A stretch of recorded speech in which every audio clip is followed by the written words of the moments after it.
واقعات سیرت النبی صلی اللہ علیہ وآلہ وسلم قسط نمبر 36 اپنا اسلامک اسٹوڈیو۔ معزز ناظرین، قریش نے بنی ہاشم کا مقاطعہ غیر معینہ مدت کے لیے کیا تھا، لیکن وہ 3 سال سے زیادہ برقرار نہ رہ سکا۔ محرم 1090 میں صحیفہ چاک کیے جانے اور اس ظالمانہ عہد و پیما کو ختم کیے جانے کا واقعہ پیش آیا۔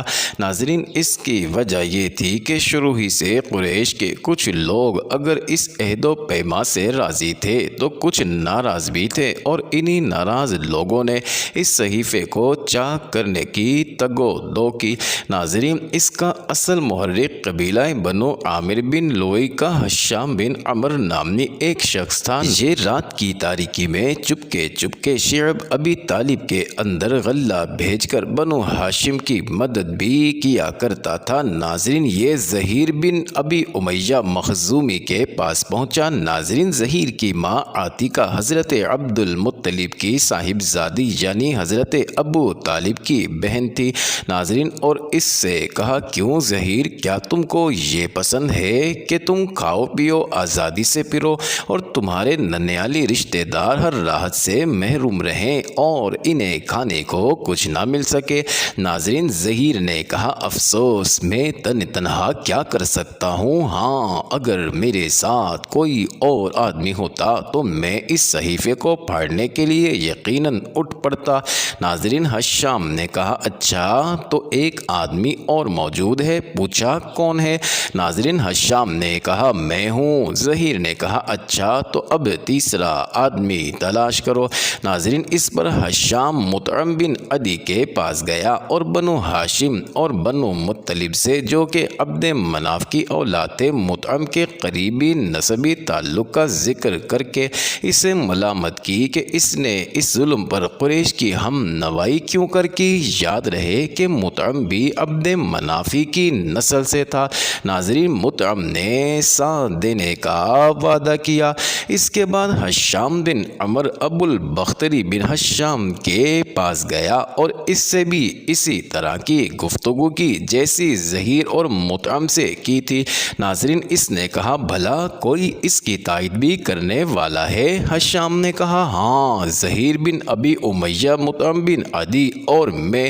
ناظرین، یہ سن کر ابو البختری نے بھی ساتھ دینے کی حامی بھر لی۔ ناظرین، اس کے بعد ہشام زمع بن اسود بن مطلب بن اسد کے پاس گیا اور اس سے گفتگو کرتے ہوئے بنو ہاشم کی قرابت اور ان کے حقوق یاد دلائے۔ اس نے کہا، بھلا جس کام کے لیے مجھے بلا رہے ہو اس سے کوئی اور بھی متفق ہے؟ ناظرین، ہشام نے اس بات میں جواب دیا اور سب کے نام بتلائے۔ اس کے بعد ان لوگوں نے حجون کے پاس جمع ہو کر آپس میں یہ عہد و پیما کیا کہ صحیفہ چاک کرنا ہے۔ ناظرین، زہیر نے کہا، میں ابتدا کروں گا، یعنی سب سے پہلے میں ہی زبان کھولوں گا۔ ناظرین، صبح ہوئی تو سب لوگ حسب معمول اپنی محفلوں میں پہنچے۔ ناظرین، زہیر بھی ایک جوڑا زیب تن کیے ہوئے پہنچا۔ پہلے بیت اللہ کے 7 چکر لگائے، پھر لوگوں سے مخاطب ہو کر بولا، مکے والو، کیا ہم کھانا کھائیں، کپڑے پہنے اور بنو ہاشم تباہ و برباد ہو؟ نہ ان کے ہاتھ کچھ بیچا جائے، نہ ان سے کچھ خریدا جائے۔ اللہ کی قسم، میں بیٹھ نہیں سکتا یہاں تک کہ اس ظالمانہ اور قرابت شکن صحیفے کو چاک کر دیا جائے۔ ناظرین، ابو جہل جو مسجد حرام کے ایک گوشے میں موجود تھا بولا، تم غلط کہتے ہو، اللہ کی قسم اسے پھاڑا نہیں جا سکتا۔ ناظرین، اس پر زمع بن اسود نے کہا، واللہ تم زیادہ غلط کہتے ہو، جب یہ صحیفہ لکھا گیا تھا تب بھی ہم اس سے راضی نہ تھے۔ ناظرین، اس پر ابو البختری نے گرہ لگائی، زمع ٹھیک کہہ رہا ہے، اس میں جو کچھ لکھا گیا ہے اس سے نہ ہم راضی ہیں نہ اسے ماننے کو تیار ہیں۔ ناظرین، اس کے بعد مطعم بن عدی نے کہا، تم دونوں ٹھیک کہتے ہو اور جو اس کے خلاف کہتا ہے غلط کہتا ہے۔ ہم اس صحیفے سے اور اس میں جو کچھ لکھا ہوا ہے اس سے اللہ کے حضور براءت کا اظہار کرتے ہیں۔ ناظرین، پھر حشام بن عمر نے بھی اسی طرح کی بات کہی۔ یہ ماجرا دیکھ کر ابو جہل نے کہا یہ بات رات میں طے کی گئی ہے اور اس کا مشورہ یہاں کے بجائے کہیں اور کیا گیا ہے۔ ناظرین، ان لوگوں میں یہ بحث و تکرار ہو رہی تھی کہ حضرت ابو طالب حرم میں آئے اور کہا میرے بھتیجے محمد صلی اللہ علیہ وآلہ وسلم نے مجھ سے کہا ہے کہ اس عہد نامہ کی ساری تحریر سوائے لفظ اللہ کے دیمک چاٹ گئی ہے۔ خدا کی قسم اس نے کبھی جھوٹ نہیں کہا، اس لیے تم اس معاہدے کو منگوا کر دیکھو، یہ صحیح ہے تو اسے چاک کر دو اور اگر غلط ہو تو میں محمد صلی اللہ علیہ وآلہ وسلم کو تمہارے حوالے کرنے کو تیار ہوں۔ ناظرین، سب نے حضرت ابو طالب کی بات سے اتفاق کیا اور عہد نامہ منگوا کر کھولا گیا تو کفار قریش نے حیرت سے دیکھا کہ اس میں سوائے بسمک اللہم کے ساری تحریر دیمک کھا گئی تھی۔ مطعم بن عدی نے عہد نامہ کو چاک کر دیا۔ ناظرین، اس کے بعد وہ پانچوں سردار ہتھیار باندھ کر بنو ہاشم کے پاس گئے اور بنو ہاشم کو شعب سے نکل کر اپنے اپنے گھروں کو جانے کے لیے کہا۔ ناظرین، رسول اللہ صلی اللہ علیہ وآلہ وسلم اور بقیہ تمام حضرات شعب ابی طالب سے نکل آئے اور مشرکین نے آپ صلی اللہ علیہ وآلہ وسلم کی نبوت کی ایک عظیم و شان نشانی دیکھی، لیکن ان کا رویہ وہی رہا جس کا ذکر اس آیت میں ہے۔ وہ کوئی نشانی دیکھتے ہیں تو رخ پھیر لیتے ہیں اور کہتے ہیں کہ یہ تو چلتا پھرتا جادو ہے۔ ناظرین، چنانچہ مشرکین نے اس نشانی سے بھی رخ پھیر لیا اور اپنے کفر کی راہ میں چند قدم اور آگے بڑھ گئے۔ ناظرین، رسول اللہ صلی اللہ علیہ وآلہ وسلم نے شعب ابی طالب سے نکلنے کے بعد پھر حسب معمول دعوت و تبلیغ کا کام شروع کر دیا اور اب مشرکین نے اگرچہ بائیکاٹ ختم کر دیا تھا لیکن وہ بھی حسب معمول مسلمانوں پر دباؤ ڈالنے اور اللہ کی راہ سے روکنے کا سلسلہ جاری رکھے ہوئے تھے۔